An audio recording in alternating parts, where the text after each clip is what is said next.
Los siguientes clips son para comentar un articulito que me mandaron, escrito por Eliezer Bograd en 1996, en donde analiza esta cuestión del Mesías, nuestro eterno tema de discusión, el judaísmo con otras ramas del cristianismo.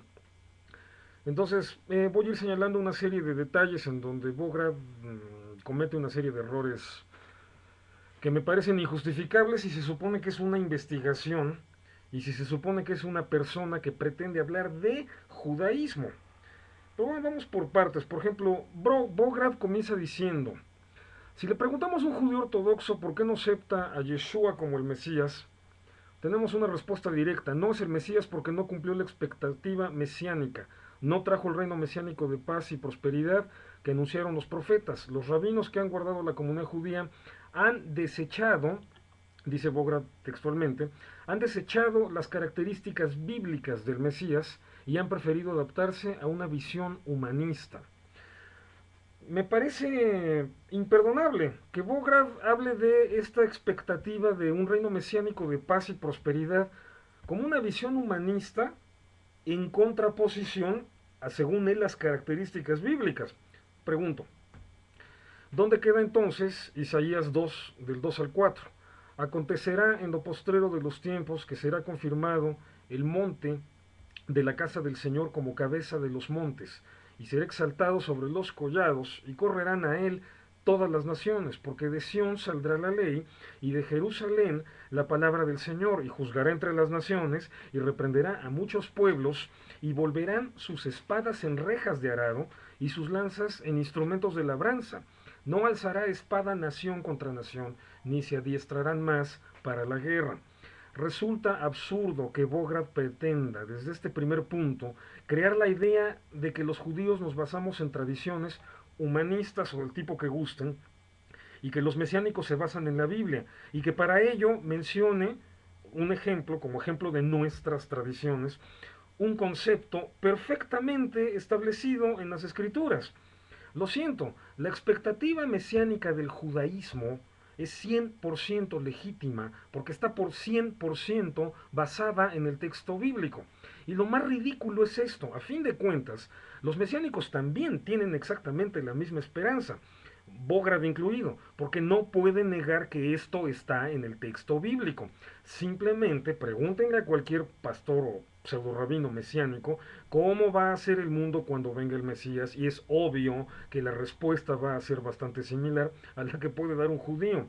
Bograd hubiese corrido con mejor suerte si no se hubiera metido en este tema. Segundo punto. Dice Bograd, pero en este punto lo que criticamos del rabinismo en todas sus variantes y denominaciones es la separación entre el concepto del Mesías revelado en el Tanakh y establecido por la tradición, especialmente a partir de la primera venida del Mesías, dice, cuando los líderes de las academias rechazaron el testimonio de cientos de miles de hombres y mujeres del pueblo judío que presenciaron los milagros y maravillas que les hicieron reconocer a Yeshua de Nazaret como el Mesías esperado. Decenas de miles de estos judíos de todos los estratos y condiciones de la población judía dieron sus vidas por proclamar al resucitado como el Mesías de Israel. Qué tierno. Bueno, Bograd se conduce como un verdadero ignorante, incapaz de diferenciar la historia como ciencia de sus creencias personales. Es imposible considerar al Nuevo Testamento como un documento histórico, porque no existe ningún tipo de evidencia documental externa que verifique la objetividad histórica de los eventos allí narrados, en realidad ni siquiera de los personajes allí mencionados.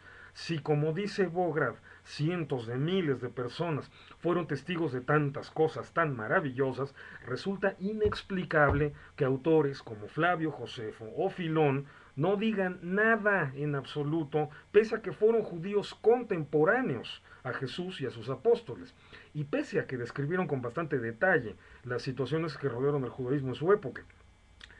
Se trata de un viejo problema de soberbia propio del cristianismo más recalcitrante, que se cree dueño de una verdad incuestionable. En esa lógica burda y cómica, Bograd continúa.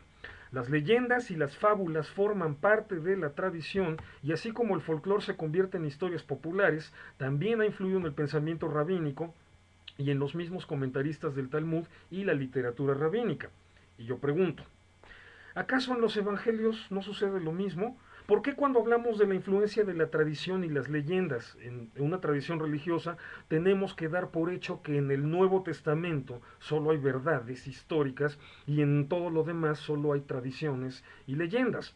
En términos técnicos y fríos, el Talmud y el Nuevo Testamento son lo mismo, textos religiosos de dos diferentes grupos, y ambos reflejan igualmente influencia de leyendas, tradiciones y folclore.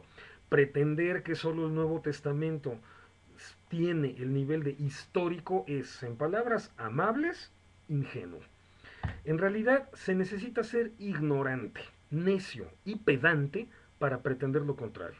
Lo siento, si nos atenemos a los aspectos técnicos con los cuales se delimita el perfil histórico de un texto, el Nuevo Testamento es tan legendario y mítico como el libro de cualquier otra tradición religiosa. Bograd ni por enterado. Bien, un tercer punto.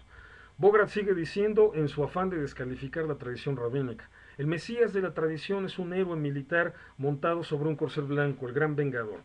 Lo dice en el sentido de que esta idea tradicional del judaísmo nos impidió ver a Jesús, el Mesías sufriente.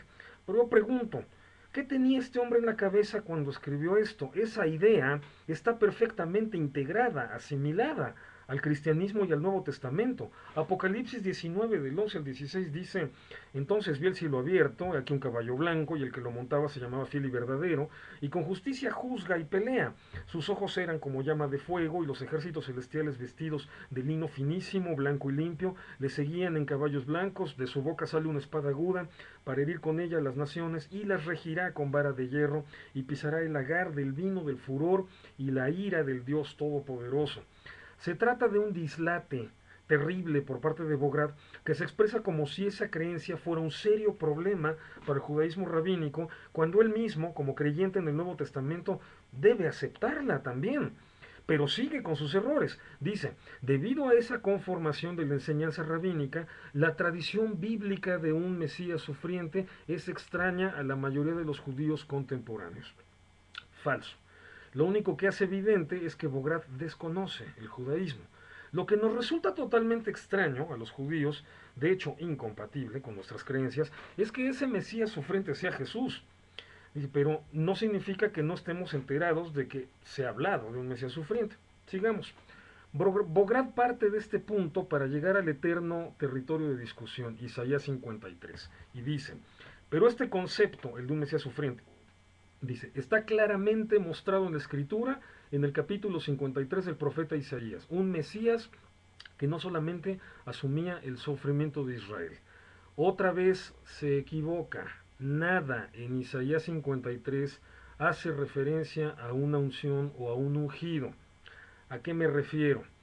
Veamos dos pasajes en donde este tema sí es explícito. En Éxodo 29:7 dice, luego tomarás el aceite de la unción y lo derramarás sobre su cabeza, se refiere a Aarón, y le ungirás. Y por ejemplo, primera de Samuel 16:13 dice respecto a David, y Samuel tomó el cuerno del aceite y lo ungió en medio de sus hermanos. Se trata de un simple criterio de exégesis bíblica.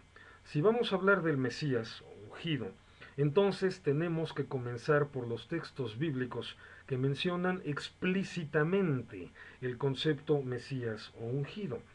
Pretender establecer como base de todas las doctrinas mesiánicas un pasaje bíblico que jamás menciona de manera explícita el concepto Mesías o ungido o unción es un error por donde se le quiera ver. Por eso, en su análisis de la postura del judaísmo frente a Isaías 53, Bograd solo se enreda sin ton ni son. Por ejemplo, dice, para sorpresa de algunos, el mismo Talmud y varios comentarios rabínicos de la antigüedad reconocen que Isaías 53 se refiere al Mesías. Es un argumento recurrente entre cristianos y mesiánicos. Los rabinos de la antigüedad reconocieron que Isaías 53 se refiere al Mesías. Falso. ¿A qué nos referimos con antigüedad? Primera, la idea de relacionar Isaías 53 con el Mesías apenas empieza a manejarse en el siglo II de la era cristiana. Llama la atención porque Isaías vivió en el siglo 8 antes de la era cristiana, es decir, pasó un milenio completo antes de que alguien relacionara Isaías 53 con el Mesías.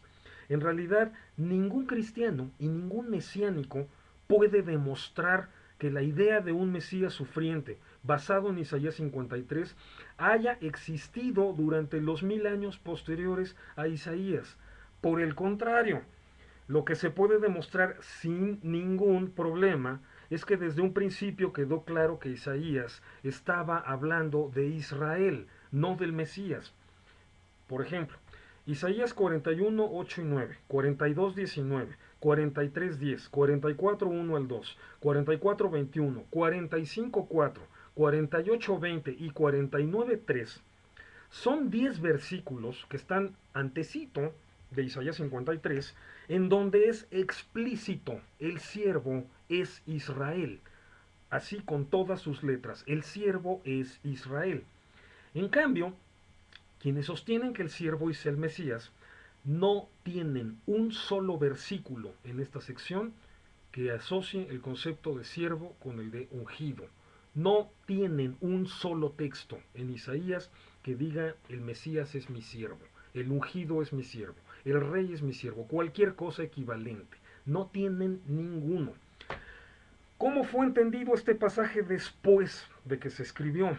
Jeremías. En Jeremías 30, estamos hablando 2 siglos después de Isaías, en Jeremías 30 el autor retoma todos los temas expuestos por los capítulos 40 al 66 de Isaías y los condensa en un discurso compacto, que nos da un perfecto ejemplo de cómo un autor bíblico entendió a otro autor bíblico. En esa lógica destaca que Jeremías 30, del 10 al 12, dice, Tú pues, siervo mío Jacob, no temas, dice el Señor, ni te atemorices, Israel.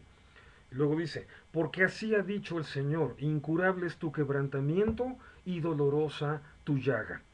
Entonces, la evidencia que los cristianos y mesiánicos no tienen para demostrar que el siervo es el Mesías, a nosotros nos sobra. Allí están 10 versículos del propio Isaías íntimamente relacionados con Isaías 53, en donde se dice explícitamente que el siervo es Israel.